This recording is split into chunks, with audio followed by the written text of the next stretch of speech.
Hello everyone. Before we start, make sure to like and subscribe to the channel.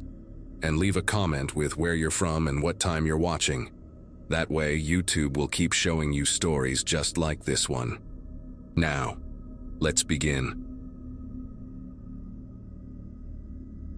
October in Colorado gets cold fast, especially up in the mountains where I'd been living since my divorce finalized earlier that year. I'd moved to Granite Falls after signing the papers in August. 33 and starting fresh seemed less pathetic in a place where nobody knew my history.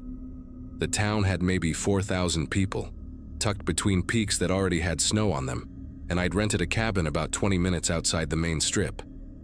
That Saturday morning, I'd signed up for a trail cleanup event at Bear Creek Trail, one of those community service things I figured would help me meet people who weren't just the cashier at the grocery store or my landlord.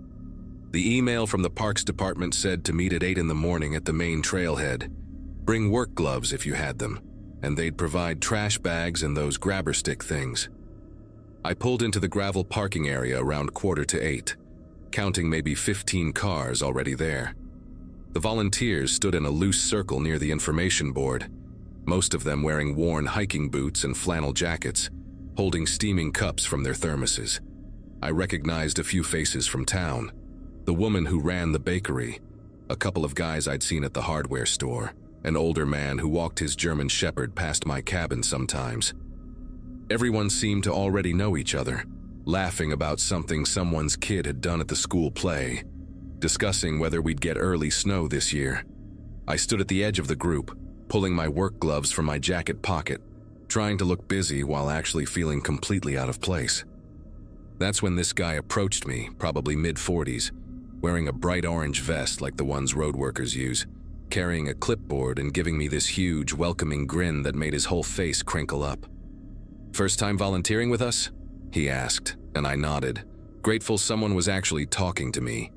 He introduced himself as Nathan, said he'd been organizing these cleanups for about 2 years, really passionate about keeping the trails beautiful for everyone.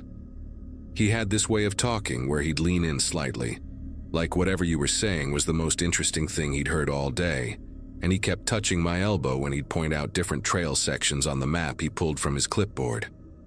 Nathan explained we'd be split into groups of 4 or 5, each taking a different section of the trail system, and that he'd make sure to put me with some friendly folks since I was new. The weird thing was when the actual Parks Department coordinator showed up, a woman named Carol wearing an official uniform with the Colorado Parks logo, Nathan just kept standing there next to me, still holding his clipboard, still wearing that orange vest that I noticed didn't have any official logos or badges on it. Carol gathered everyone together and started explaining the day's plan, pretty much repeating everything Nathan had already told me, except she divided us into groups of 3, not 4 or 5. She assigned me to work with the bakery owner, Janet, and her husband, Tom, pointing out that we'd be taking the lower loop near the river. Nathan wasn't on her list at all, but he just nodded along like he knew exactly what was happening, then told Carol he'd float between groups to help where needed, and she seemed fine with that, though I caught her giving him this quick look I couldn't quite read.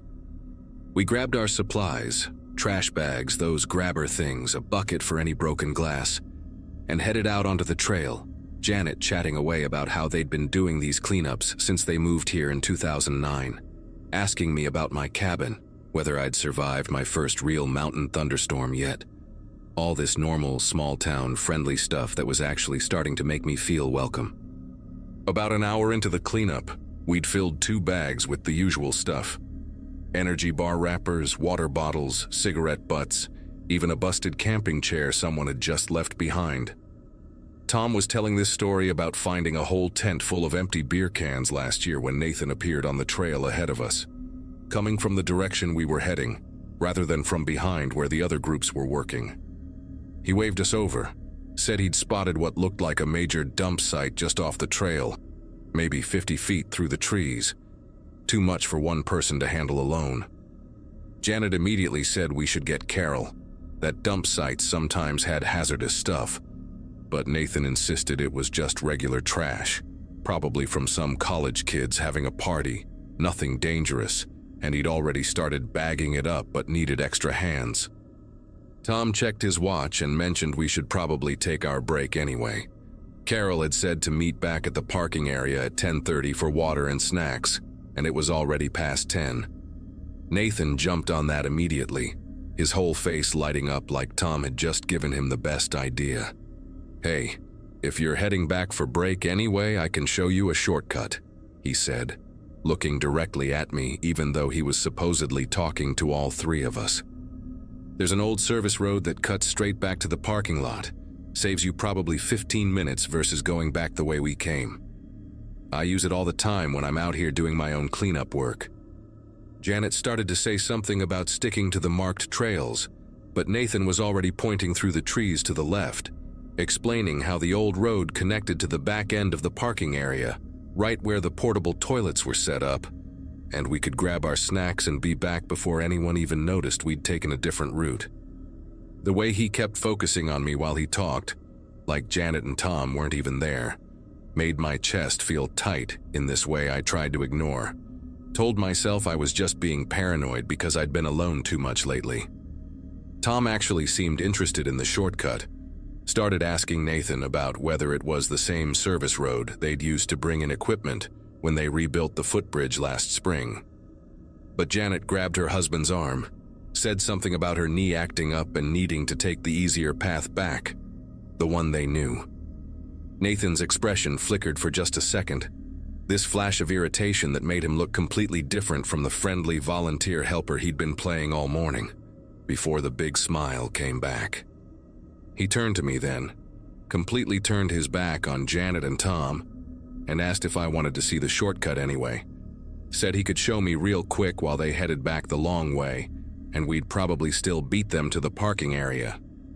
"Always good to know multiple routes," he said, already taking a few steps toward the trees, especially for someone new to the area. "These trails can get confusing if you don't know all the little connections." I actually took a step toward him. Even now, writing this, I can't believe I actually took that step. Started to follow this stranger into the woods just because I didn't want to seem rude or unfriendly. But Janet spoke up, louder this time, almost sharp, saying, "She's with our group, Nathan. Carol assigned the groups for a reason." The way she said his name, with this edge to it, made me stop and really look at her face. Her expression was pleasant enough, still smiling, but her eyes were locked on Nathan with this intensity that made me suddenly very aware that we were pretty far from the parking area, pretty far from the other groups, and that nobody except Janet and Tom actually knew where I was right then. Nathan laughed, this easy, casual sound that didn't match the way his jaw had tensed up, and said sure, of course, he was just trying to be helpful, share some local knowledge with a newcomer. We started walking back the way we'd come, Janet keeping me between her and Tom, Nathan trailing behind us for a while before eventually disappearing off to the side, supposedly to check on another group. Janet kept up this steady stream of chatter about her bakery, asking if I'd tried her sourdough yet, telling me about the farmers market on Saturdays, normal stuff.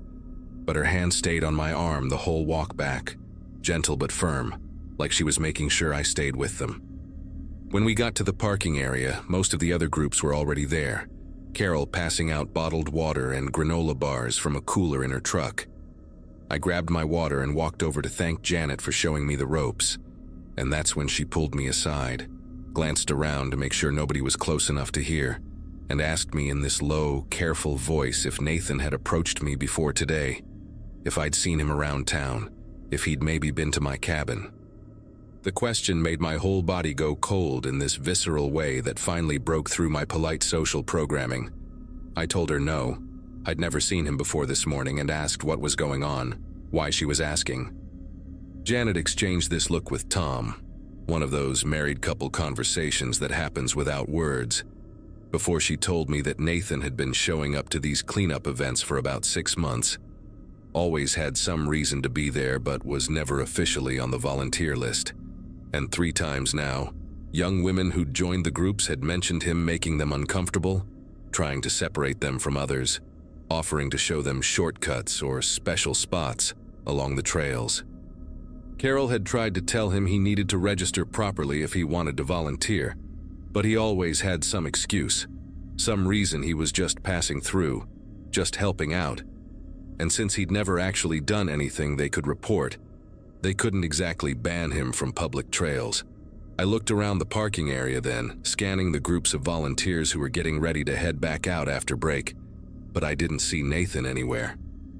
Neither did Janet when I asked her, and that seemed to worry her more than anything else.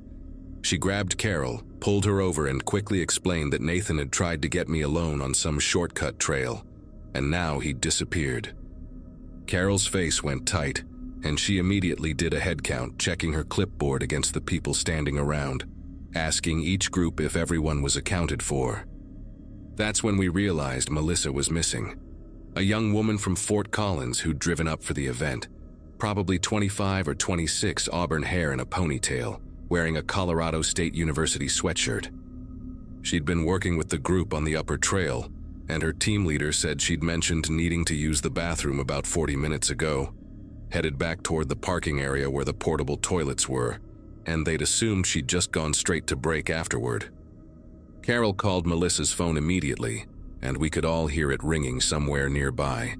This cheerful pop song ringtone echoing from the woods behind the portable toilets, exactly where Nathan had said his shortcut came out. Tom and 2 other guys jogged over to look while Carol called 911, and they found the phone about 30 feet into the trees, lying in the dirt next to a dropped water bottle and 1 work glove. The screen was cracked but still working, and when Carol picked it up with a tissue to preserve any fingerprints, we could all see the text message that was typed but never sent, just sitting there in the message field. "He's not part of the team." The timestamp showed she'd started typing it 28 minutes ago. The police arrived within 15 minutes, benefits of a small town where nothing much happens, and they immediately started searching the woods, brought in dogs within the hour, but Melissa and Nathan were both gone. Just gone, like they'd never existed. Except for that phone and that unsent warning that she'd tried to give someone, probably her friend who was supposed to pick her up later, before Nathan had stopped her from hitting send. The search went on for 3 days. They found Nathan's orange vest snagged on a branch near the river crossing about 2 miles from the trail, and Melissa's other glove further downstream, but nothing else. The police discovered Nathan's truck parked at a different trailhead 5 miles away, one that connected to the same trail system through those old service roads he'd mentioned. Inside, they found maps of the entire trail network, with handwritten notes about quiet spots and low traffic times, plus a notebook with descriptions of various women who'd attended previous cleanup events. Hair color, approximate age, whether they'd come alone, which cars they'd driven. My description was in there from that morning. New, divorced, cabin off Forest Road 7, white Subaru, isolated.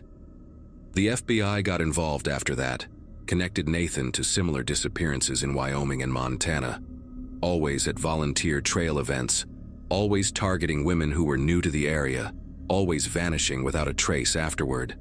They never found Melissa.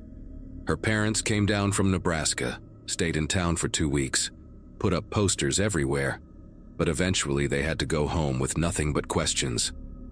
The theory was that Nathan had some kind of hideout in the backcountry, maybe an old mining cabin or cave system, somewhere he could disappear to when things got hot. The police searched every structure in a 20-mile radius, used helicopters with thermal imaging, brought in cave specialists to check the old mines, but the mountains up here are vast and full of places where someone who knows the terrain could hide forever. What haunts me most is thinking about those 40 minutes between when Melissa left her group and when we realized she was gone. She must have run into Nathan near the toilets, maybe recognized him from the morning meeting, thought he was safe because he was wearing that official-looking vest, and followed him just far enough into the trees for him to reveal who he really was. Just like I almost did, except I had Janet watching out for me, and Melissa had nobody. I moved out of Granite Falls 2 months later, not because anyone blamed me or treated me differently, but because I couldn't drive past that trailhead without thinking about how close I'd come, couldn't see the mountains without wondering if Nathan was still up there somewhere, watching, waiting for things to calm down so he could come back with a different name, different vest, same friendly smile. Janet helped me pack, and on my last day she told me something that still gives me nightmares. About a month before the cleanup event, she'd seen Nathan at the grocery store, standing near the community bulletin board where I'd pinned a note about looking for hiking buddies since I was new to town. He'd been taking a photo of it with his phone. She hadn't thought anything of it at the time, just figured he was interested in hiking too. But now she wondered if that's how he'd known to target me, if he'd been planning it for weeks, researching where I lived, when I'd be alone, how isolated my cabin was. The FBI agent I spoke with before leaving said they'd linked Nathan to at least 7 disappearances across 3 states over 4 years. Always the same pattern, always women who were new to the area or visiting. Always at organized outdoor events where he could blend in as a helpful volunteer. They never caught him. Sometimes I check the news from Colorado, Wyoming, Montana, looking for reports of missing hikers, and every time I see one, I wonder if it's him with a new name, new vest, new hunting ground. But what really keeps me awake at night is knowing that I survived purely by chance, because Janet happened to be protective, because Tom happened to mention the break at the right moment, because something in Janet's voice made me stop walking toward those trees. Melissa probably had those same instincts, probably felt that same chest-tightening worry, but she didn't have a Janet, and that text she tried to send, "He's not part of the team," was her trying to be her own warning system, trying to protect herself or maybe warn others, and it wasn't enough. It's never enough when they know the terrain better than you, when they've had months to plan, when looking helpful is their camouflage.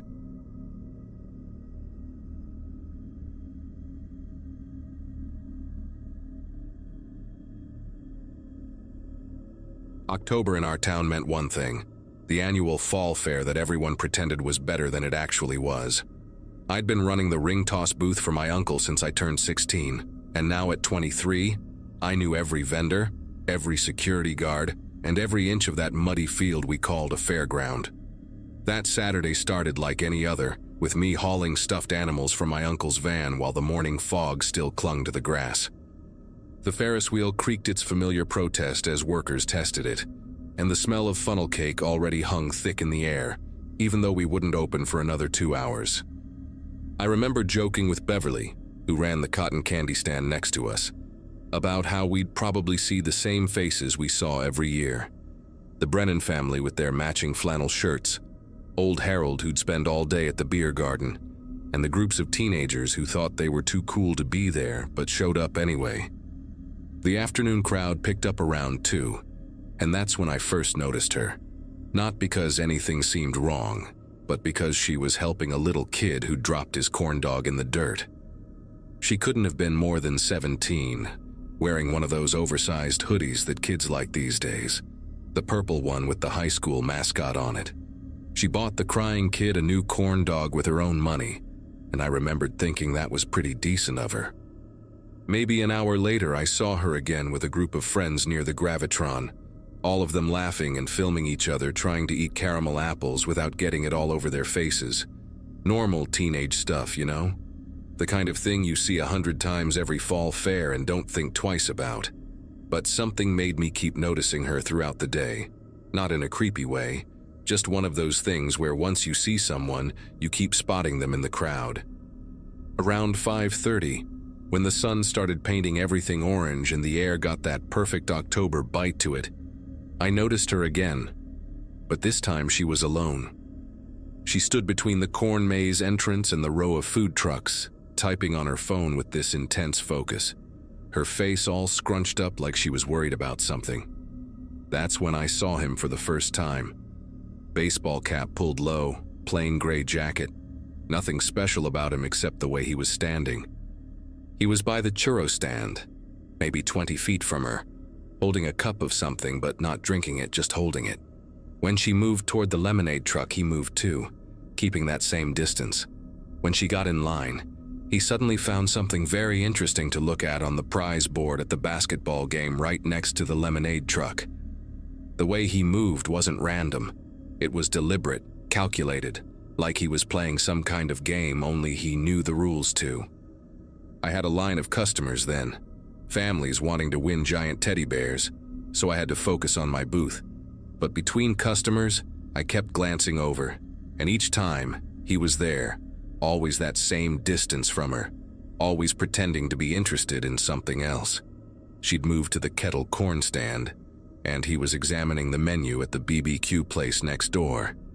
She walked toward the portable restrooms, and he suddenly needed to throw something in the trash can nearby. The girl kept checking her phone, typing fast, and at one point she looked around quickly, like she was trying to spot someone in the crowd. Her whole body language had changed, shoulders hunched, walking faster, not stopping to look at anything anymore. I wanted to say something, do something, but what? Walk up to her and say, "Hey, that guy might be following you." What if I was wrong? What if he was just some dad waiting for his kid or something? You always think you'll know exactly what to do in these situations until you're actually in one. Then she did something that made my chest tighten. She ducked behind the funnel cake truck and just stood there, pressed against the back of it, peering around the corner. The man in the baseball cap had stopped too, standing by the ring toss game across from my booth, still holding that same cup he'd been carrying for at least 20 minutes now. He was scanning the crowd, methodical, his head moving slowly from left to right. When he didn't see her, he actually walked the entire perimeter of the food truck area, passing right by where she was hiding. She waited until he was on the opposite side before she darted out, heading toward the edge of the fairgrounds where the exhibitor parking was. But here's what made everything worse.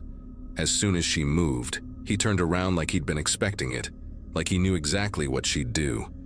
He didn't run after her, didn't even walk fast. He just followed at that same steady pace, confident, like someone who knew exactly where this was heading.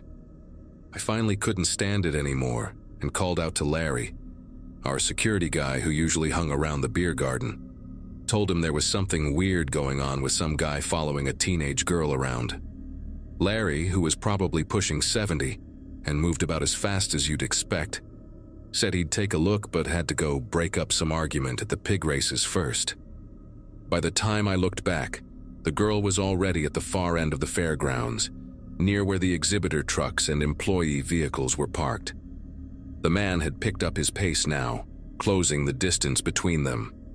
She was practically jogging, her purple hoodie making her easy to track even in the growing shadows between the vehicles.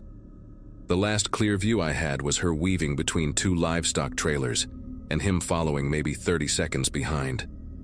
After that, the crowds, the trucks, and the fading lights swallowed them both. I kept watching that area, waiting to see her come back, telling myself she probably just found her parents' car or met up with friends. But she never came back through the main area.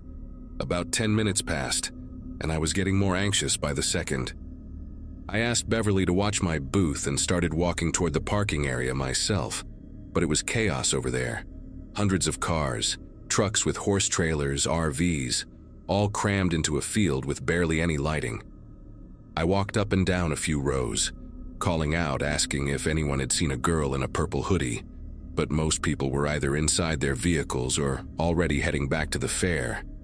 Then I heard it, a truck engine starting up, that distinct diesel rumble. Through the maze of vehicles, I caught a glimpse of a black pickup truck moving without headlights on, navigating between the rows.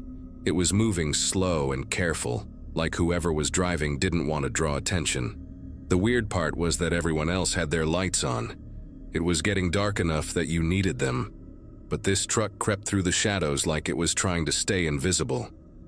Reached the exit onto the access road, and only then did the lights flicker on, just as it turned onto the main road and accelerated away. I ran back to find Larry, and this time I wasn't taking no for an answer. Found him by the cotton candy stand, told him we needed to call the real police right now, that I'd seen this girl being followed and now she was gone, and there was this truck that left with no lights on. Larry actually listened this time, maybe because of how panicked I must have looked. He radioed the fair coordinator, and within minutes, we had 2 sheriff's deputies there. I told them everything, about the girl in the purple hoodie, the man in the baseball cap, how he'd followed her to the parking area, the black truck leaving without lights. They took it seriously, started asking specific questions. Did I know who she was? Had I seen either of them before? Could I describe the man better? Problem was, I'd been so focused on his behavior that I hadn't really studied his face. Average height, average build, that gray jacket and baseball cap, probably somewhere between 30 and 45. Could have been anybody. The deputy said they'd checked the security cameras and started walking around asking other vendors if they'd seen anything. That's when things got really bad. About 20 minutes later, while I was still talking to one of the deputies, a woman came running up to us, completely hysterical. She was looking for her daughter, Ashley, 17 years old, supposed to meet her at the main entrance at 7 but never showed up. When the deputy asked what she was wearing, the woman pulled out her phone, showing us a photo from earlier that day, purple hoodie with the school mascot on it. My whole body went cold. The deputy's expression changed completely, and he immediately got on his radio, calling for backup and asking someone to review the security footage right away. The mother kept saying Ashley always answered her texts, always, and she'd sent one message at 6:40 saying some creep wouldn't leave her alone, then nothing. She showed us the text, "Mom, this guy in a baseball cap won't stop following me between the food stands, coming to the car." That was it, the last thing she ever sent. Within an hour, the whole fairground was swarming with police. They shut down all the exits, started checking every vehicle trying to leave, interviewing everyone they could find. They pulled the security footage from the 3 cameras they had, one at the main entrance, one by the ride ticket booth, and one overlooking part of the parking area. The footage was grainy and mostly useless, but that last camera caught something. At 6:52, you could see Ashley walking alone toward the back section of the parking area, moving fast. 6:53, a figure in what looked like a baseball cap following the same path. 6:54, nothing, just empty frame. Then at 6:56, a black truck pulling out from that same area, driving slowly with no lights until it hit the access road. They couldn't get a clear shot of the license plate. The angle was wrong and the quality was too poor. But that timestamp matched exactly with when I'd seen that truck leaving. The detective who talked to me later said that 2-minute window between the man following her and the truck leaving, that was everything. Whatever happened, it happened fast. They found her phone the next morning in the parking field, screen cracked, tossed under a livestock trailer about 50 feet from where I'd last seen her. There was blood on the gravel nearby, not much, but enough. The forensics team spent hours going over that whole area, but overnight rain had washed away most of whatever evidence might have been there. The really sick part was that he must have planned it all, knew exactly where the cameras were and weren't, knew the lighting was bad in that section, knew there'd be enough chaos and noise that nobody would hear anything. The police interviewed over 200 people who were at the fair that night.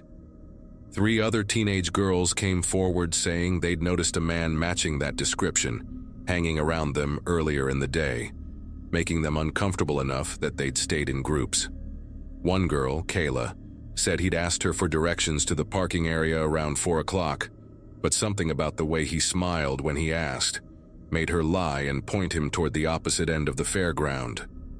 She said his teeth were too white, like those fake veneers people get, and he had this smell like cigarettes covered up with too much cologne. Details that haunt you afterwards, wondering if you could have done something different. They never found Ashley. They never found the truck either, even though the police put out an alert across 3 states. The FBI got involved after a week, connected it to 2 other similar disappearances at county fairs in the past 3 years. Same pattern, teenage girl alone, man in a baseball cap, vehicle leaving the scene right after. They think he scouts the fairs during the day, picks his target, waits for the right moment when they're separated from their group. Patient, methodical, invisible in the crowd of ordinary people just trying to enjoy their day. I quit working at the fair after that. Actually, I quit a lot of things. Moved back in with my parents, started seeing a therapist who says survivor's guilt is common even when you weren't the direct victim. But I can't stop replaying that day, seeing all the moments I could have done something different. Should have left my booth, approached her directly, walked her to security myself, gotten a better look at his face, memorized that truck's license plate. The fair still happens every October, but I don't go. Beverly told me they added more cameras and hired real security guards now. Not just retirees looking for extra cash. But Ashley's still missing, and somewhere out there, that man in the baseball cap is probably walking through another crowd, holding another cup he's not drinking, watching.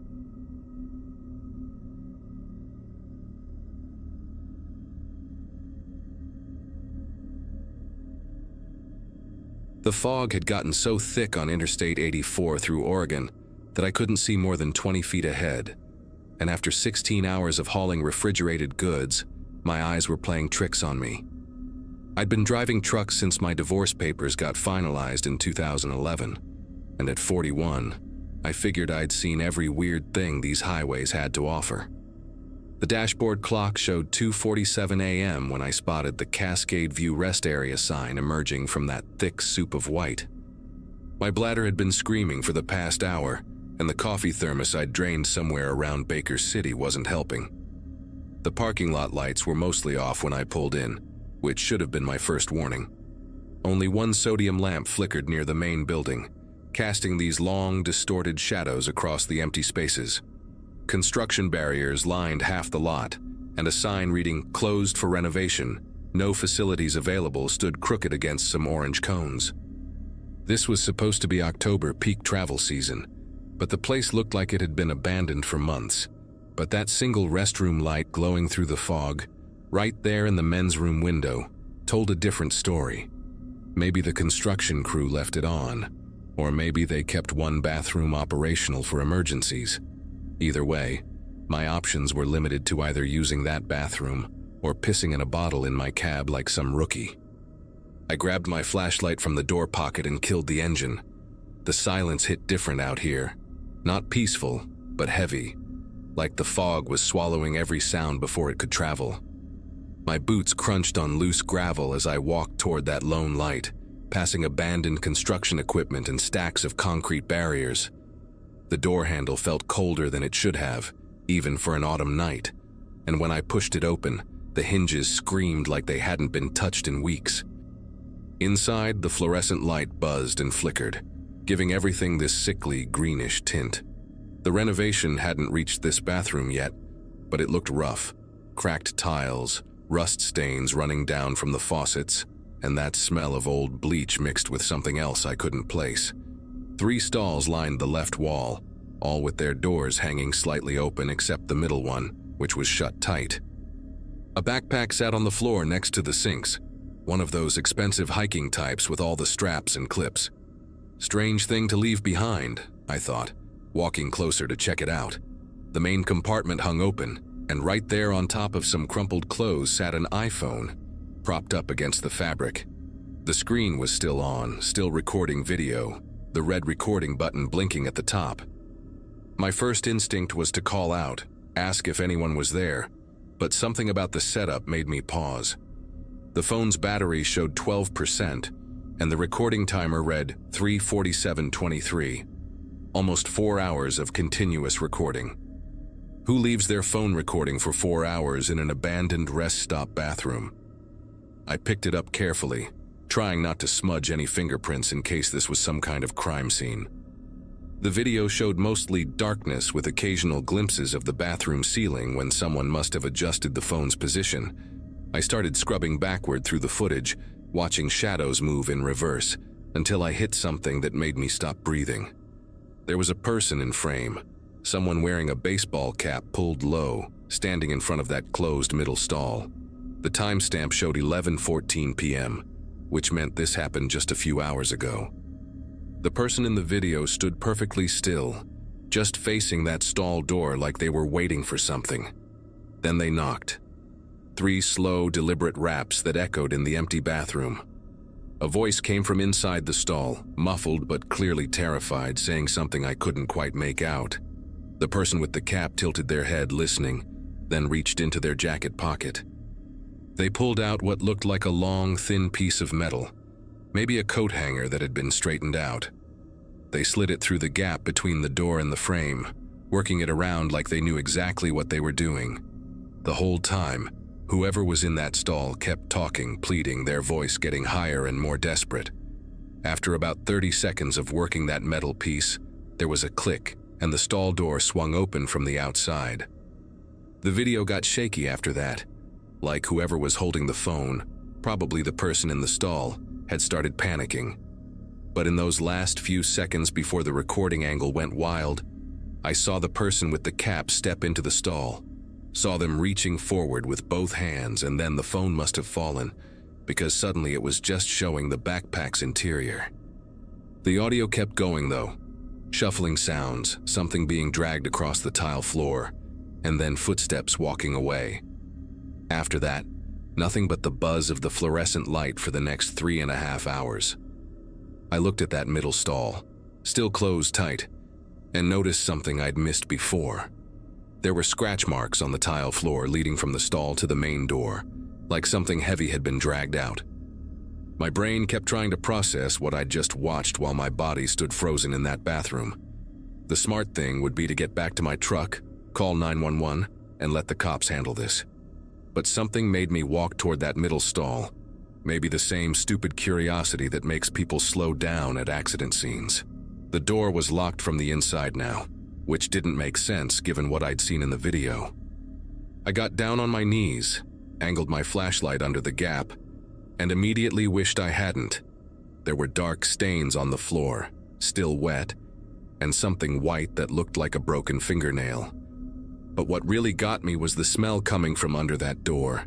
Metallic and thick, the kind that sticks to the back of your throat. I stood up fast, maybe too fast, because I knocked into the sink and sent the backpack sliding across the floor. That's when I heard it, a phone ringing, but not the iPhone I was holding. The sound was coming from inside the closed stall, a cheerful default ringtone that felt completely wrong in this place. It rang once, twice, 3 times, then stopped. The silence that followed felt alive somehow, expectant. Then a text message sound pinged from inside the stall. Another ping, then another. Someone was trying to reach whoever had been locked in there. I backed toward the door, still holding that iPhone with its dying battery, when I heard something that made every hair on my body stand up. Footsteps outside, slow and deliberate, crunching across the gravel. They stopped right outside the bathroom door. The handle started to turn just like in the video, except this time I was the one trapped inside. The door began to open, and through the gap, I could see the outline of someone wearing a baseball cap. I didn't think, just reacted, throwing my full weight against the door and slamming it shut. The person on the other side stumbled back, and I heard them hit the gravel hard. My fingers fumbled with the deadbolt, finally getting it locked just as they started pounding on the door. Not knocking like in the video. This was violent, desperate hammering that made the whole frame shake. They weren't saying anything, which somehow made it worse. Just that relentless pounding while I stood there, trying to figure out my next move. The bathroom had no windows, no other exit. My truck keys were in my pocket, but my truck was 50 feet away through that fog, and whoever was outside stood between me and it. The pounding stopped suddenly, and I heard footsteps moving away, circling around the building. They were looking for another way in. I grabbed the backpack, shoved the iPhone inside, and tried to think. The person knew this place, knew about the renovation, probably knew every possible entrance. Then I remembered the construction equipment outside. There had to be tools, maybe something I could use to defend myself. The footsteps had moved to the back of the building now, and I could hear metal scraping against metal. They were trying to pry open a service door or ventilation grate. I turned off my flashlight and stood in the flickering green light, listening to them work. That's when the lights cut out completely. The electrical box, I realized. They'd killed the power. In the absolute darkness, I heard that service door finally give way with a shriek of bent metal. They were inside the building now, somewhere in the walls or ceiling, moving through the renovation areas. I could hear them crawling through the space above, tiles shifting and creaking under their weight. I knew I had maybe 30 seconds before they found a way to drop down into the bathroom. In the pitch black, I felt my way along the wall to the door, unlocked it as quietly as I could, and slipped outside. The fog hit me like a physical thing, so thick I could barely see my own feet. But I knew my truck was straight ahead, maybe 50 feet through the construction zone. I started moving, trying to remember where the barriers were, where the equipment sat. Behind me, I heard a ceiling tile crash down inside the bathroom, followed by the thud of someone dropping to the floor. They'd realize I was gone in seconds. I picked up my pace, stumbling over something metal that clanged loud enough to wake the dead. Sure enough, the bathroom door burst open behind me, and I heard those footsteps again, faster now, coming straight for me. My hand finally found the cold metal of my truck's door handle, and I yanked it open, practically falling inside. The engine roared to life, headlights cutting through the fog to reveal a figure standing just 10 feet away. Not running anymore, just standing there in that baseball cap, head tilted like they were studying me. I threw the truck in reverse, tires spinning on the loose gravel, and got the hell out of there. As I pulled onto the highway, I grabbed my CB radio with shaking fingers and called in an emergency to any trucker or cop who might be listening. 20 minutes later, I met 2 state troopers at a gas station and led them back to the rest stop. We found the bathroom exactly as I'd left it. The backpack, the phone still recording though, now dead. The scratch marks, the blood. But when they finally got that middle stall open with bolt cutters, it was empty except for more blood and a wallet belonging to someone named Brandon Hewitt. The cops took everything as evidence, launched a whole investigation. They found Brandon's car abandoned 5 miles up a service road, but never found Brandon himself or whoever took him. The detective assigned to the case called me a few weeks later, with an update that made my skin crawl all over again. They'd recovered the full video from the iPhone, including deleted segments from earlier in the evening. Brandon had been documenting his solo hiking trip, talking to the camera about the trails he'd explored that day. In one clip from around 9 p.m., he mentioned stopping at the rest area despite the construction signs because he desperately needed a bathroom. But here's what really got me. In the background of that video, barely visible in the corner, there was someone already there, sitting in a van in the far corner of the parking lot. Just sitting there in the dark, waiting. The police enhanced the image and found something else. Construction equipment in the van's back window that matched tools stolen from a worksite 40 miles away. Whoever this person was, they'd been using closed rest stops as hunting grounds, knowing travelers would still stop despite the warnings, knowing they'd be isolated and vulnerable.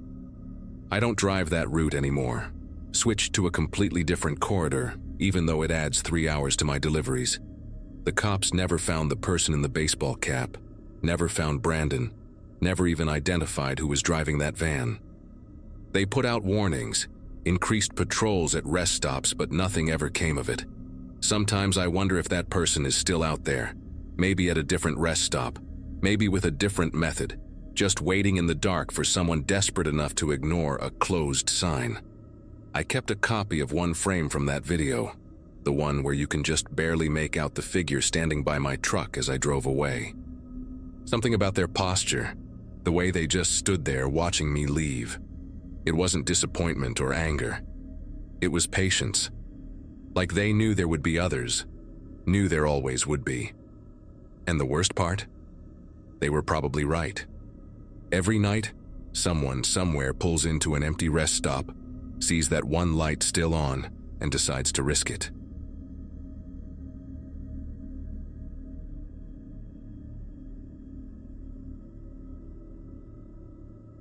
Every small town in Michigan has that one farmer's market where locals sell honey, vegetables, and homemade soap. And ours on Birchwood Road was no different. I'd been managing a coffee shop downtown since graduating with my photography degree, 24, and still trying to figure out if I'd made the right choice.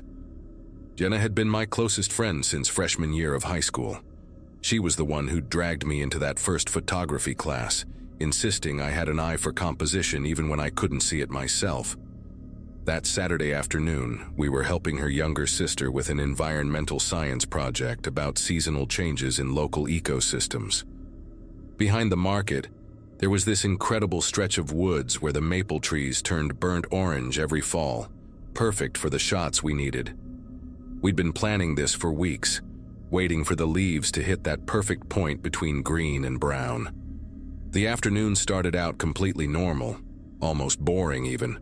We'd been there since around 2, taking macro shots of decomposing leaves, fungi growing on fallen logs, and the way afternoon light filtered through the canopy.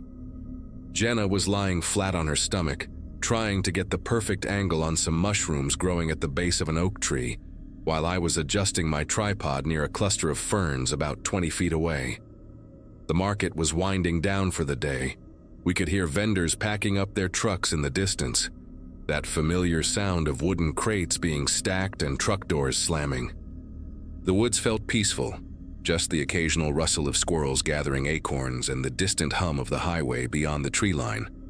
I remember checking my phone and seeing it was almost 4:30, thinking we should probably wrap up soon before we lost the good light. That's when Jenna stood up, brushing dirt off her jeans, and grabbed my arm with this strange expression on her face. "Don't look right away," she whispered, her fingers digging into my forearm harder than necessary. "But there's someone watching us, behind the big elm tree maybe 40 yards back." Her voice had this forced calm to it, like when you're trying not to scare a child, but I could feel her trembling slightly. I kept fiddling with my camera settings, pretending to review the shots on my LCD screen while slowly angling myself to get a better peripheral view. At first, I thought maybe it was just another photographer or someone from the market taking a walk. But then I saw him. A man in dirty brown work boots and what looked like a canvas jacket, crouched low between 2 trees, holding something up to his face. The way he was positioned, completely still except for the slight movement of his hands adjusting whatever he was holding, made every nerve in my body start firing warning signals. I forced myself to laugh at something on my camera screen, nudging Jenna like we were just looking at photos together. "Pack up naturally," I said through my smile, keeping my voice light and steady. "We're leaving right now." We started gathering our equipment with deliberate casualness, me collapsing my tripod, Jenna zipping her camera bag, both of us fighting the urge to run. The whole time I kept stealing glances toward where the man was positioned, and that's when I realized what he was holding: binoculars. Heavy, military-style binoculars that he had trained directly on us. The woods suddenly felt different, like all the ambient sounds had dropped away except for our own movements and breathing. Even the vendors at the market seemed impossibly far away now. As we walked back toward the parking area, maintaining that forced normal pace, I heard it. A branch snapping somewhere behind us, closer than where he'd been before. We made it to Jenna's car, a beat-up blue Subaru with too many bumper stickers, and the second the doors closed, she locked them and started the engine in one motion. "Should we call someone?" she asked, her voice shaking now that we could drop the act. I was already dialing 911, my fingers fumbling with the phone screen. While the phone rang, I kept watching the tree line, and that's when I saw him again. He'd moved to the edge of the woods, just standing there in the shadows between the last row of trees and the gravel lot. The operator answered, and I tried to explain what happened without sounding paranoid. But how do you describe that particular flavor of fear when someone's been watching you? The woman on the line said she'd send an officer to check it out, took our information and told us to wait in a safe location. Jenna drove us to the front of the market where there were still people around, and we sat there with the engine running, watching the rear-view mirrors. Officer Daniels showed up about 15 minutes later, a younger guy who looked like he'd rather be anywhere else on a Saturday evening.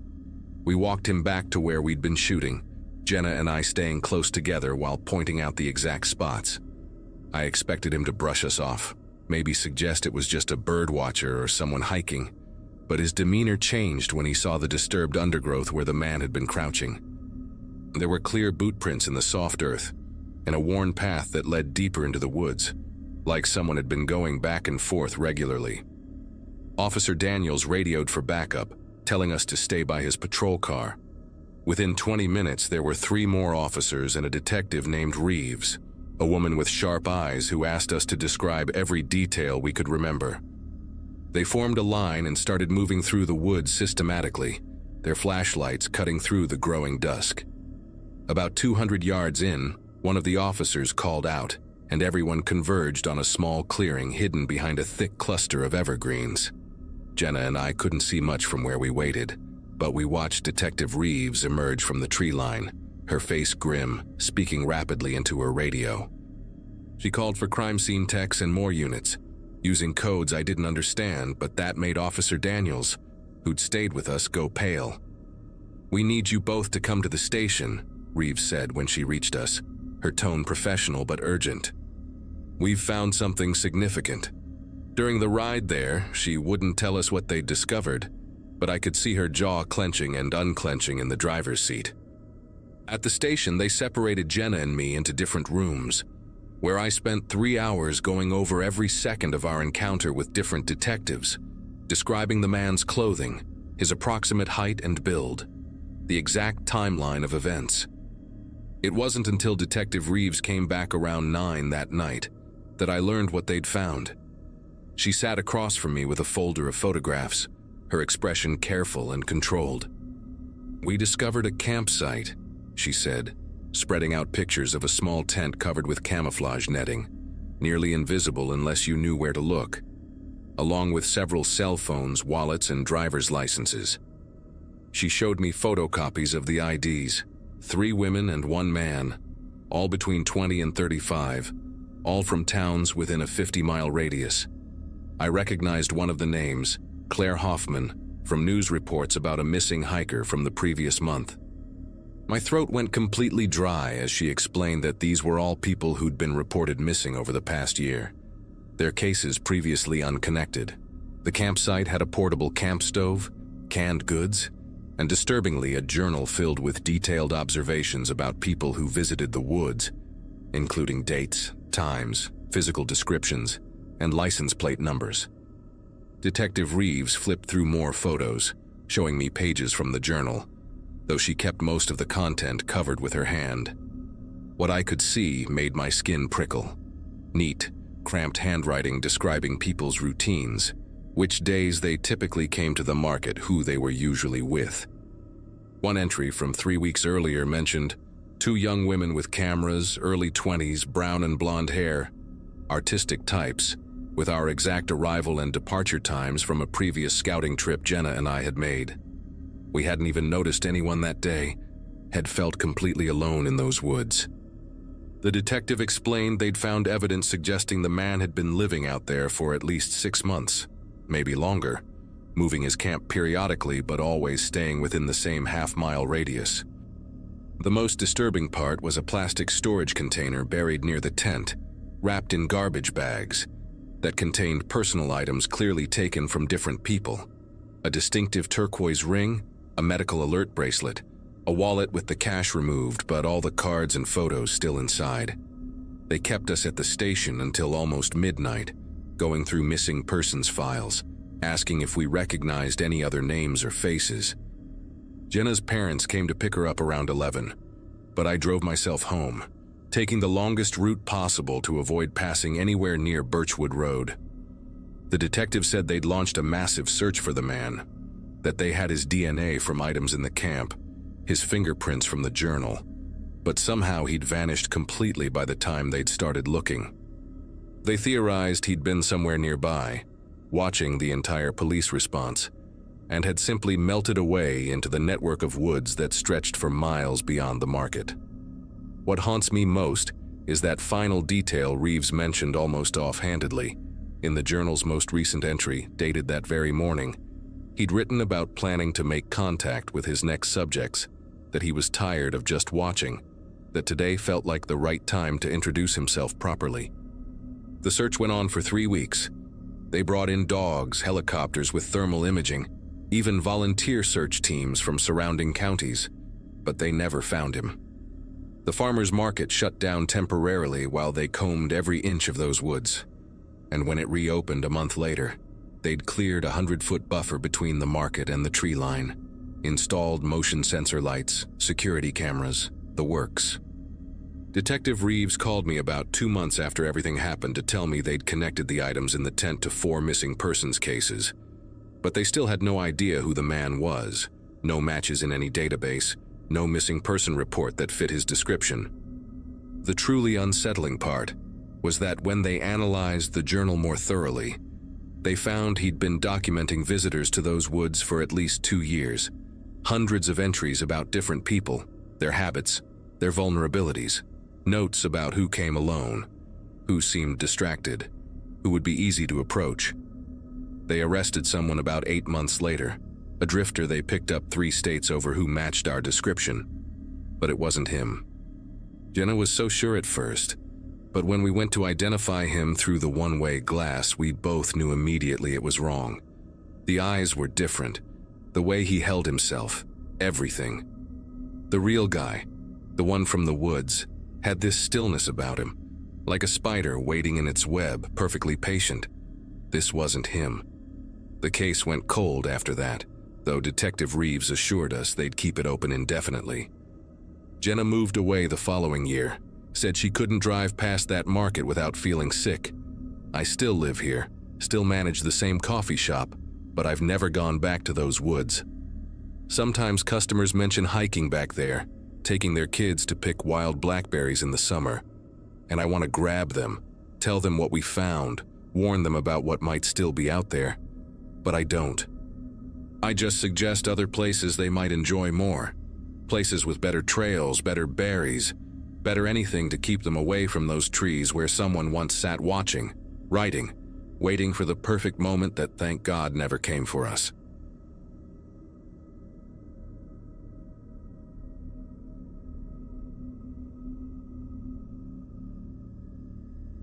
The morning air had that November bite that makes you pull your jacket tighter, and I remember checking my watch, 5:45, as Duke pulled me toward the park entrance.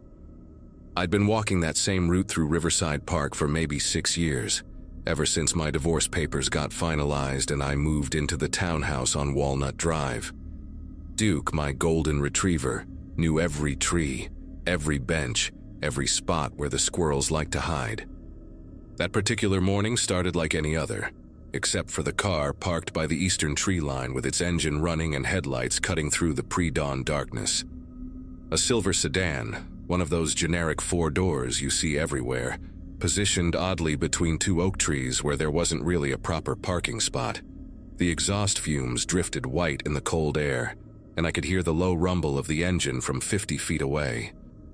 Duke wanted to investigate naturally, but I kept him on the path because whoever was in that car probably wanted privacy.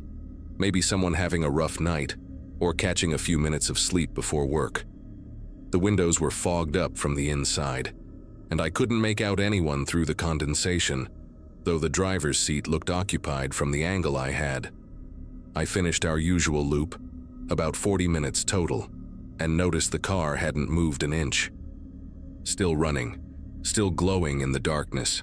By the time Duke and I headed home, the sky was starting to lighten to that pale gray that comes before sunrise, and I figured whoever it was would be heading out soon.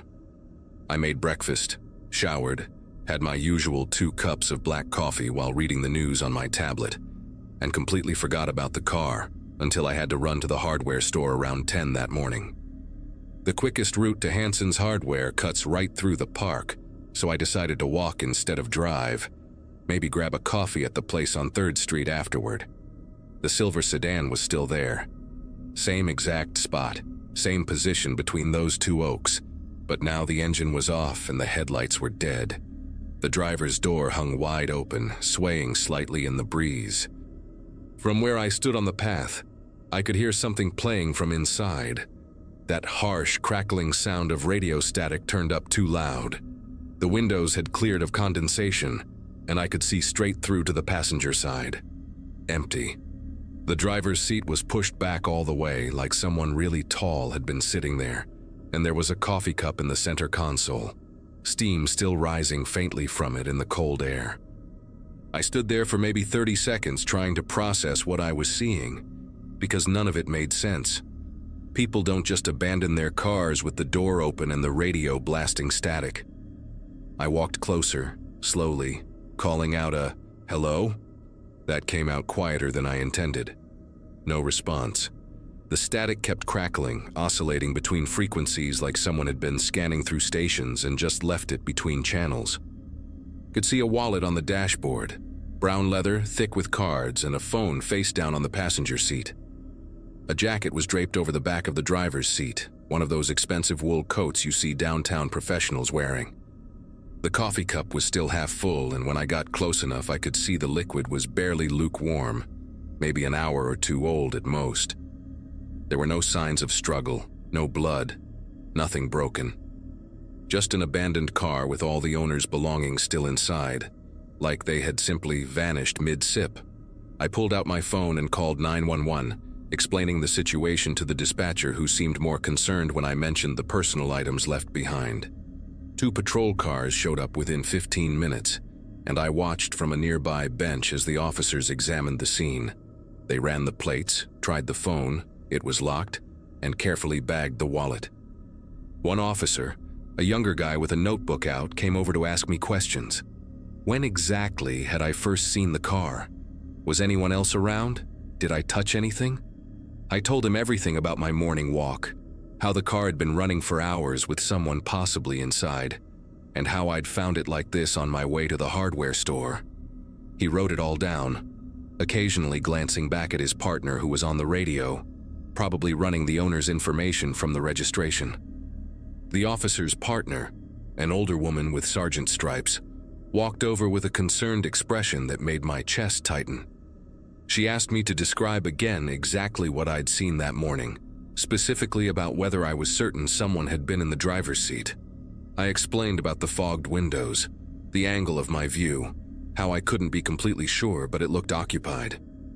She nodded slowly, then told me the car belonged to a Jason Whitmore, age 41, an insurance adjuster from Fairview Heights about 20 minutes away. His wife had called him in missing when he didn't come home from what was supposed to be a quick evening drive to clear his head. That was yesterday evening, which meant the car had been running in that spot for over 12 hours, maybe more, before I first saw it. The timeline made even less sense now. Why would someone sit in an idling car all night, then disappear right when the park started getting foot traffic? They brought in a K9 unit around noon, a German shepherd named Rex, who immediately picked up a scent from the driver's seat. The dog led his handler straight from the car toward the tree line, nose to the ground, tail rigid with focus. About 30 yards into the woods, Rex stopped at a fallen log and started circling, whining in that way police dogs do when they've found something significant but confusing. The handler called for the sergeant, and they spent several minutes examining the area.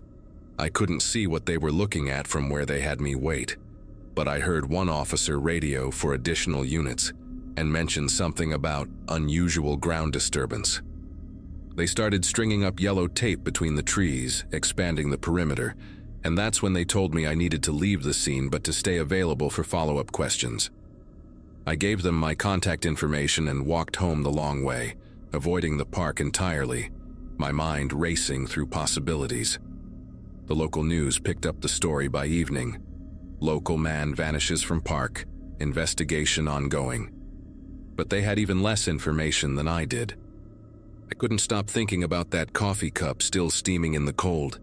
Jason Whitmore had been sitting in that car, drinking coffee, probably listening to the radio, and then just... what? Got out and walked into the woods? But why leave everything behind? Why leave the door open and the radio playing? I learned from the news report that he had no history of mental illness, no financial troubles, no reason to disappear. His wife described him as a devoted father of 2, steady and predictable, the kind of man who called if he was going to be 10 minutes late.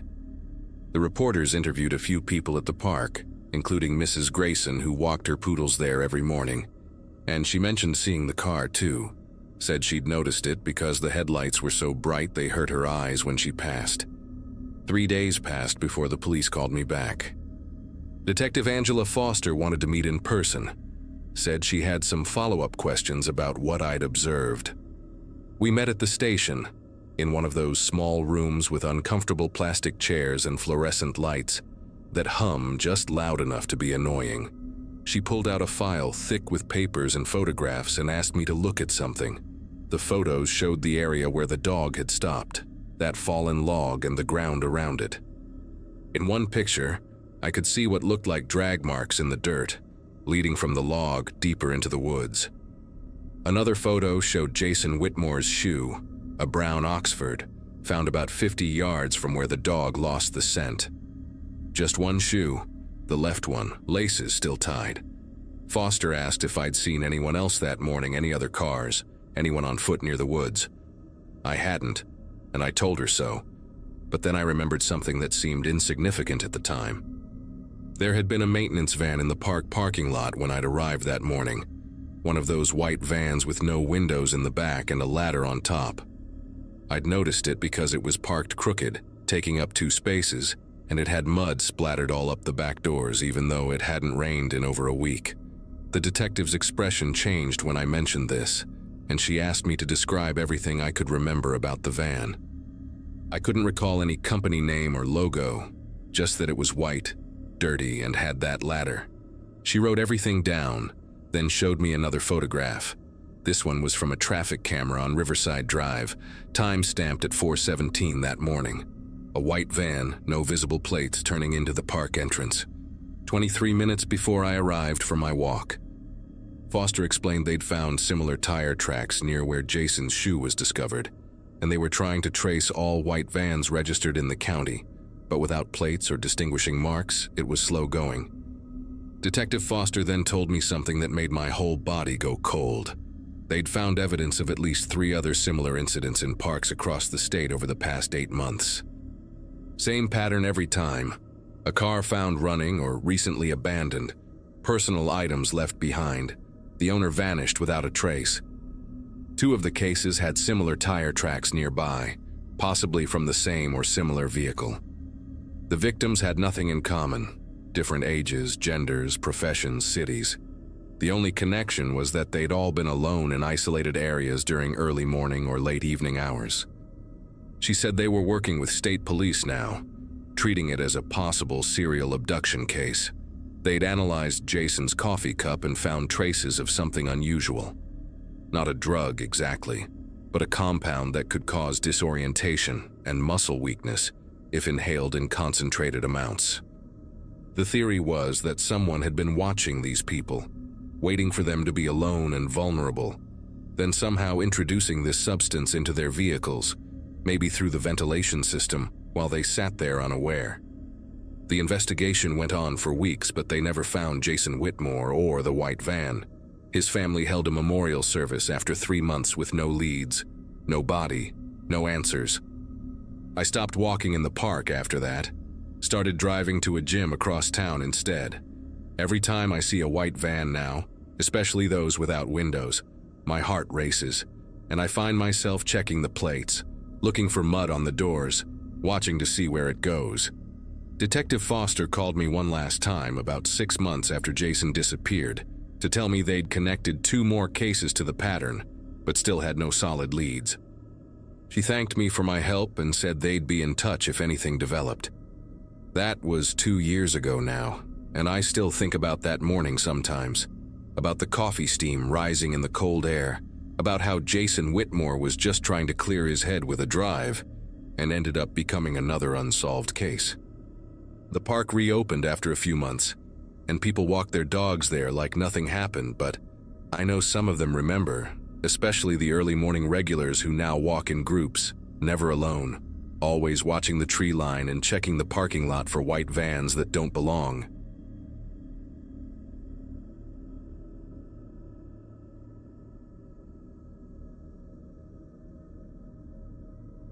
Coach Bryant kept us late that Thursday, running penalty kicks until our legs felt like rubber and the field lights had to come on.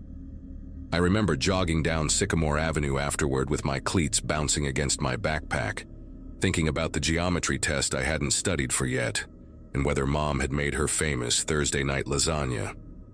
The neighborhood was settling into that quiet hour when everyone's inside starting dinner, and I could smell wood smoke from someone's fireplace mixing with the wet leaves that covered most of the sidewalks. My 13th birthday was coming up the next month, and I was already planning my argument for why I deserved a new phone, practicing the speech in my head as I walked the familiar 20-minute route home from school. Every house along Sycamore looked warm and lived in. porch lights beginning to glow, except for the Brenner place. 3 stories of rotting wood and broken dreams that had been sitting empty since before we'd moved here 5 years ago. The realtor sign had fallen over so many times they'd finally just removed it, and now the house just sat there, making everyone walk a little faster when they passed by.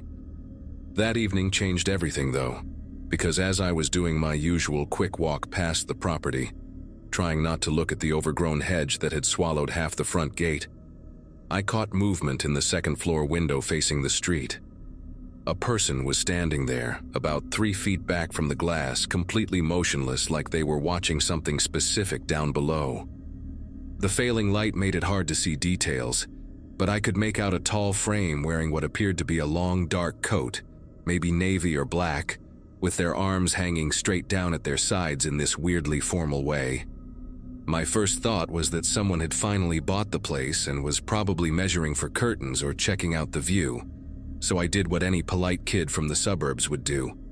I raised my hand in a friendly wave.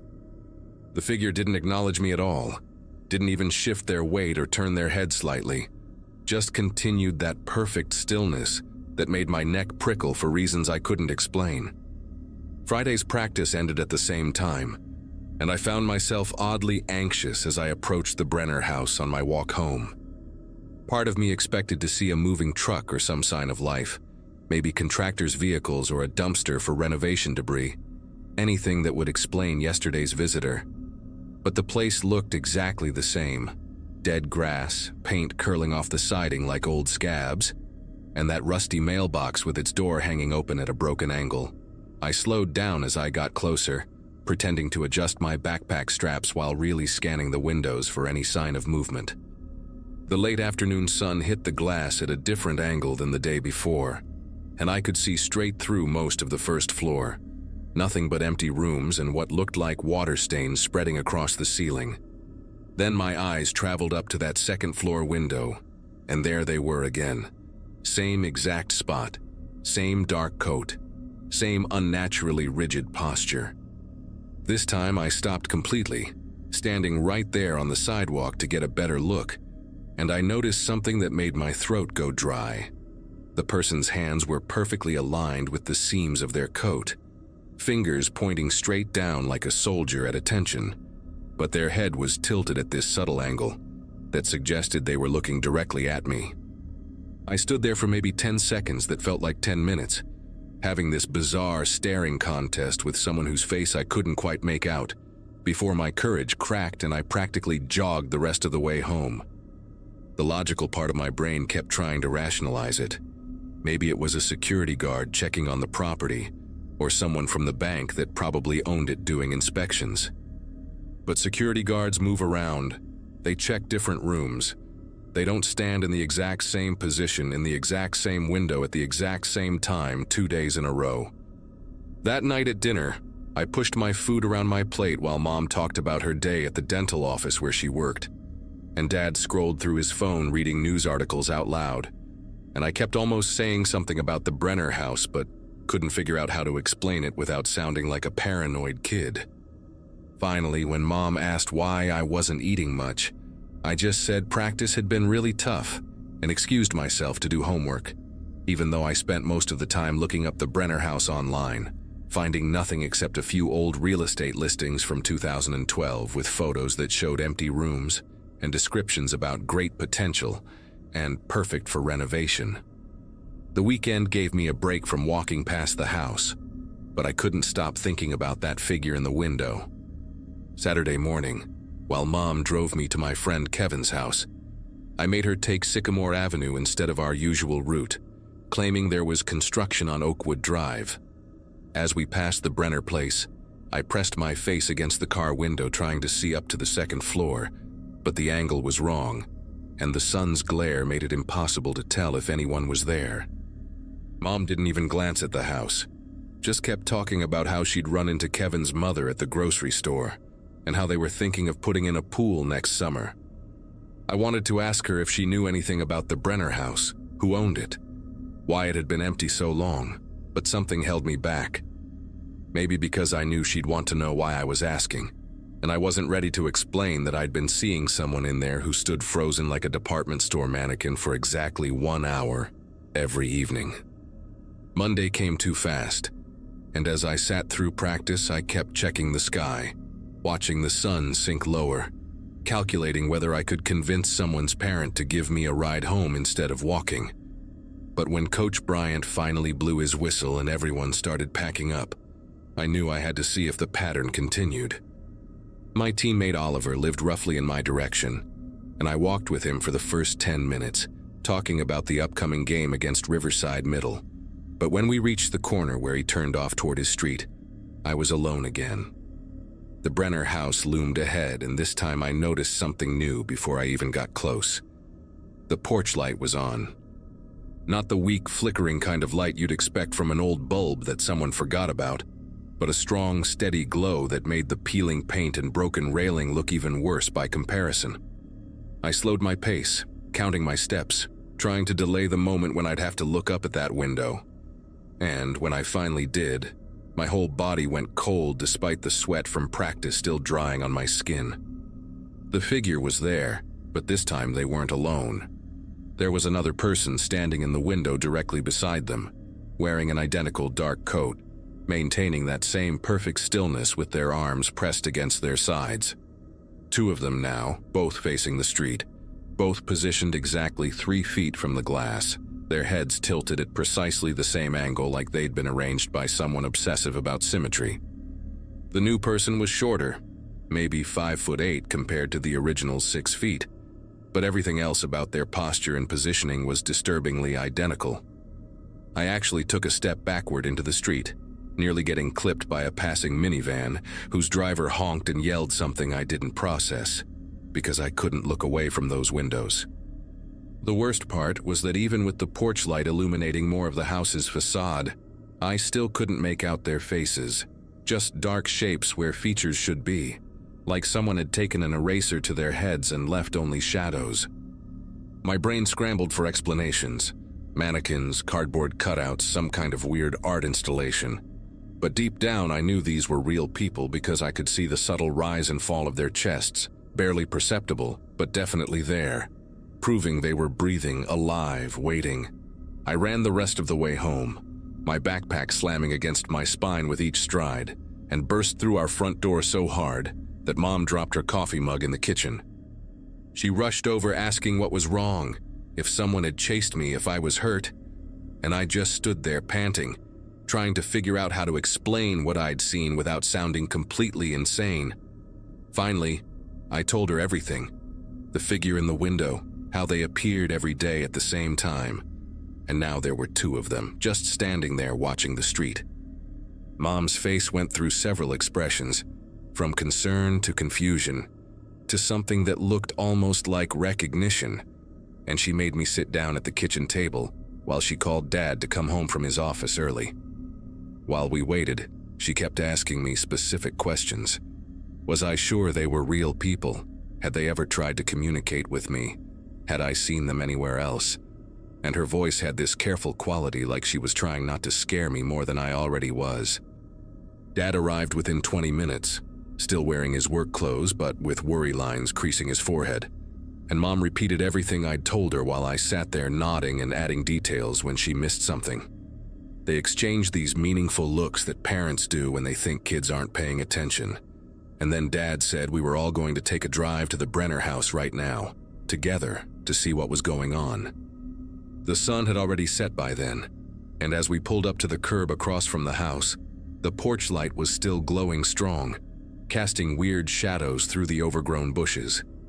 Dad told us to stay in the car while he walked up to the front door, and I watched him climb those creaky steps, his silhouette brave against that harsh light, before he knocked 3 times on the door that I was certain nobody would answer. He waited maybe 30 seconds, knocked again louder, then walked around the side of the house with his phone flashlight on, disappearing from view while Mom reached back to squeeze my shoulder. When he came back 5 minutes later, his face was pale and he was already dialing someone on his phone, speaking in a low, urgent voice to whoever answered about needing a patrol car at the Brenner house immediately. While we waited for the police, Dad got back in the car and locked all the doors.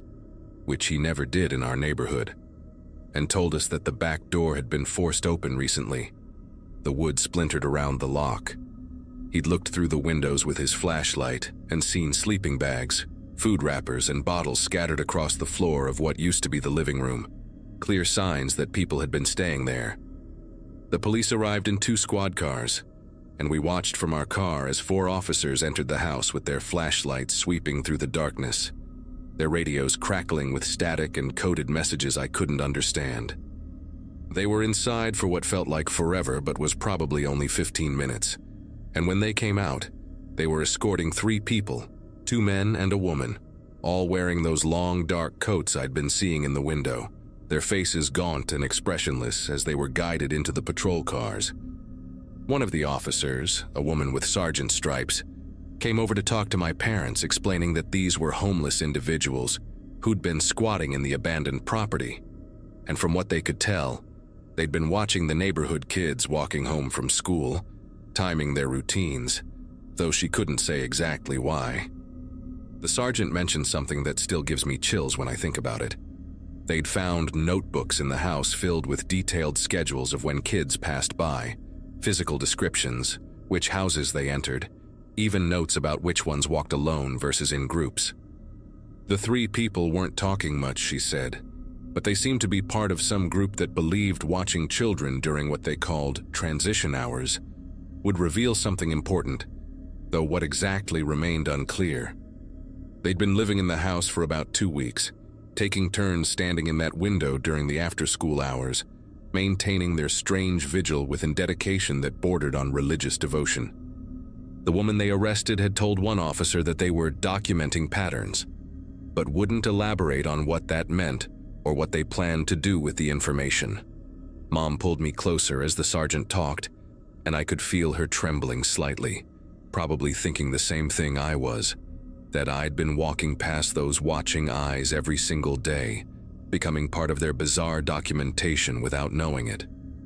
The police said they'd be increasing patrols in the area, and that the city would finally be boarding up the Brenner house properly, with proper locks and security measures to prevent anyone else from getting in.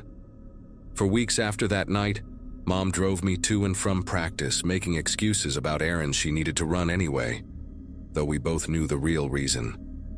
The Brenner house got boarded up as promised, thick plywood covering every window and door, with bright orange "No Trespassing" signs posted all around the property, and eventually the city put up a chain-link fence around the entire lot. I never found out what happened to those 3 people, whether they went to jail, got psychiatric help, or just moved on to watch children from some other abandoned house in another neighborhood. Sometimes I still think about them standing in that window, perfectly still, counting us as we passed like we were birds migrating south or cars on a highway, trying to divine some meaning from our daily routines that the rest of us couldn't see. The house was finally demolished the following spring, and now there's just an empty lot there with tall grass and wildflowers, though I still walk on the opposite side of the street when I pass by, unable to shake the memory of those dark silhouettes arranged so precisely in the window, watching and waiting for reasons I'll probably never understand.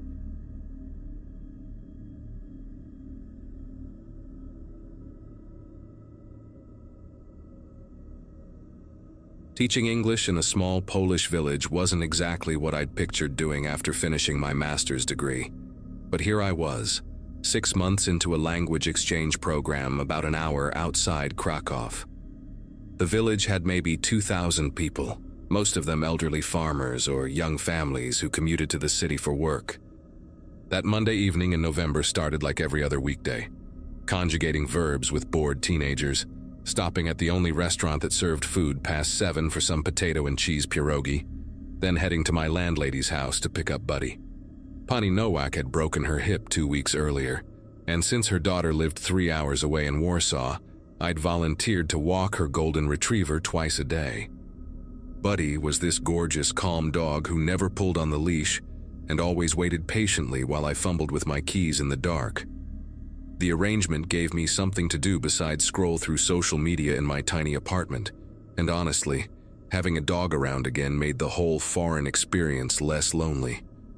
My usual route with Buddy took us through the newer part of the village, past identical brick houses built in the 80s. But that night he had other plans. The moment we stepped outside, he started pulling toward the old cemetery road, this narrow path that ran between the church and the eastern cemetery wall. The main road through our village connected everything important: the school where I taught, the church with its oxidized copper spire, the small market that closed at 6, and behind the church, the cemetery that seemed to go on forever. I tried steering Buddy toward our regular direction, but he planted his paws and whined, something he never did. The street lamps from the main road threw just enough light onto the cemetery path that I could make out where we'd be walking. Since it was only about 8:30 and other dog walkers were probably still out, I let Buddy lead the way. The second we turned onto that narrow road, everything felt colder, quieter, like the sounds from the main street couldn't quite reach us anymore. The path itself was maybe 4 feet wide, pressed between the church's old stone wall on one side and the cemetery's iron fence on the other. Through the fence bars, I could see rows of headstones, some dating back to the 1800s according to what locals had told me, their surfaces covered in moss and lichen that looked black in the darkness. The smell changed immediately once we entered. Wet leaves mixed with something sharper, almost metallic, that made me wrinkle my nose. But he had stopped whining completely now, moving forward with this intense focus I'd never seen from him before. His ears were perked up, his whole body rigid with attention as he led me deeper down the path. The cemetery gate was about 60 meters ahead, and even from a distance, I could tell someone was standing there. At first, I thought maybe it was the groundskeeper or Father Wojciech checking on something. But as we got closer, I realized this person was too tall, too still, wearing clothes that didn't match anyone I knew from the village. The man stood perfectly motionless beside the cemetery gate, dressed in a long gray coat that nearly touched the ground. His posture was strange, completely rigid, arms at his sides facing the gate but not trying to open it, just standing there like he was waiting for something or someone. In the weak light that filtered through from a distant street lamp, I could see he had thin dark hair that hung past his collar, and his face was turned slightly away from us. What really made me want to turn around immediately was how Buddy reacted. The dog went completely stiff, planted his feet, and let out this low, continuous growl that vibrated through the leash into my hand. Buddy loved everyone, literally everyone, from the grumpy man who ran the market to the kids who sometimes pulled his tail. But here he was, warning me about this stranger in a way that made every instinct scream at me to leave. I started backing up slowly, keeping Buddy's leash tight, but then the man moved. Not toward us, thank God, but he raised one hand and pressed it flat against the cemetery gate, fingers spread wide like he was feeling for something through the metal. That's when I noticed the items arranged on the ground around his feet. Several white candles placed in a semicircle, though none were lit, and what looked like rope coiled in a specific pattern I didn't recognize. A dark canvas bag sat open beside him, and I could see tools inside. Definitely a small shovel, some kind of pry bar, and other things I couldn't identify in the dim light. The whole setup looked deliberate, ritualistic even, like he was preparing for something that required specific steps and equipment. He kept his hand pressed against the gate and I heard him speaking, not loudly, more like murmuring or chanting in a language that definitely wasn't Polish or English, something with harsh consonants that seemed to catch in his throat. My phone was in my pocket, but I was terrified that any movement might draw his attention fully toward us. Buddy's growling had gotten louder, more aggressive, and he was pulling backward now, trying to get us away from the man, which was all the encouragement I needed. We backed up faster, my eyes still locked on the stranger, watching as he moved his hand across the gate in slow, deliberate motions, almost like he was drawing invisible symbols on the metal. Then he reached down into his bag and pulled out what looked like a glass jar, filled with something dark, liquid or powder, I couldn't tell, and began pouring it along the base of the gate. The smell that reached us was awful, like rotten eggs mixed with something chemical that burned the inside of my nose. That's when I finally turned and ran, Buddy racing beside me, both of us sprinting back toward the main road like our lives depended on it. Behind us, I could hear the man's voice getting louder, the foreign words echoing off the church wall, but I didn't look back until we reached the pool of light from the street lamps. Once we hit the main road, I didn't stop running until we reached Pani Nowak's house, my lungs burning and legs shaking from the sprint. I fumbled with the gate latch, practically threw Buddy into the yard, and locked it behind us before collapsing on the front steps. Part of me wanted to call the police right then, but what would I even say? That I saw a creepy guy standing by the cemetery with some candles and rope. They'd probably think I was just another paranoid foreigner who'd watched too many horror movies. Plus, my Polish wasn't great when I was calm, and right now I could barely form coherent thoughts in English. I decided to wait until morning, maybe talk to Father Wojciech first since it was his church's cemetery. I brought Buddy inside, gave him extra treats for being such a good guard dog, and tried to convince myself that what I'd seen was just some local tradition I didn't understand, maybe someone visiting a grave in their own peculiar way. I barely slept that night, jumping at every creak of my old apartment building, checking the locks on my door 3 times before finally crawling into bed around 2 in the morning. Every time I closed my eyes, I saw that man's pale hand pressed against the gate, remembered that terrible smell, heard those guttural words that sounded more like cursing than praying. When my alarm went off at 6:30, I actually felt relieved that the night was over. I got ready for work mechanically, trying to push the whole incident out of my mind, telling myself it would seem less frightening in daylight. But when I walked to school that morning, taking the long way to avoid the cemetery road completely, I saw 2 police cars parked outside the church and yellow tape blocking off the entrance to that narrow path. My heart started racing again as I watched officers walking in and out, their faces serious, some of them taking photos of something I couldn't see from where I stood.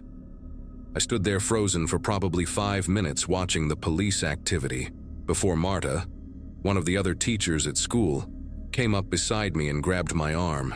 She looked pale, almost sick, and immediately started talking in rapid Polish before remembering to switch to English for my benefit. Someone had tried to dig up one of the old graves during the night, she said. The grave of some wealthy merchant from the 19th century who'd been buried with his jewelry, according to local legend. The groundskeeper had found the scene early this morning when he came to unlock the cemetery for elderly parishioners who liked to visit graves before morning mass.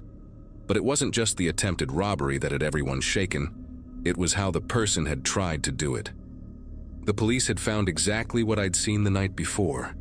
Melted candles arranged in a perfect semicircle, rope tied in intricate knots around the iron fence posts, and strange symbols drawn on the gate with what turned out to be a mixture of sulfur and coal dust. The worst part, Marta whispered while glancing around nervously, was what they found inside the partially dug grave. The coffin had been pried open just enough to reach inside, but whoever did it hadn't taken anything. Instead, they'd left something behind. She wouldn't tell me exactly what, just shook her head and muttered something about old superstitions and things better left buried. The police were calling in specialists from Krakow, she said, people who dealt with cases involving what she called unusual circumstances. I wanted to tell her about what I'd seen, about the man in the gray coat, but my throat felt tight and the words wouldn't come. She must have noticed something in my expression because she squeezed my arm harder and asked if I was feeling all right. If I'd heard anything strange last night since my apartment was only a few blocks away. I just shook my head, mumbled something about needing to get to class, and walked away on unsteady legs. I taught my classes that day in a complete fog, going through the motions while my mind kept replaying what I'd witnessed. During lunch break, I finally worked up the courage to approach one of the police officers still at the scene, a younger guy who looked less intimidating than the others. In my broken Polish mixed with English, I managed to explain that I'd been walking my landlady's dog the previous night and had seen a man near the cemetery gate around 8:30. His whole demeanor changed immediately. He called over his supervisor, pulled out a notebook, and started asking detailed questions. What did the man look like? Tall, thin, long gray coat. dark hair past his collar. Did I see what he was doing? Setting up candles, rope, had tools in a bag. Did he see me? Maybe. His head turned slightly, but he didn't follow us. They exchanged meaningful looks when I mentioned the strange language he'd been speaking, something that sounded ancient and harsh. Definitely not any European language I recognized. They caught him 3 days later, trying to break into another cemetery 2 villages over, using the exact same method: the candles, the rope patterns, the sulfur mixture on the gates. Turned out he was part of some group that believed old graves contained not just treasures, but specific items needed for their rituals, things that had been buried with the dead for protection or punishment centuries ago. The police never did tell me what he'd left in that merchant's coffin, but Father Wojciech had the entire cemetery blessed twice that week, and locals started leaving fresh flowers and crosses at the violated grave every single day. I finished out my teaching contract, but I never walked past that cemetery after dark again. And even now, years later, whenever I smell sulfur or see candles arranged in a circle, I remember that night and the way Buddy knew, just knew, that we needed to run.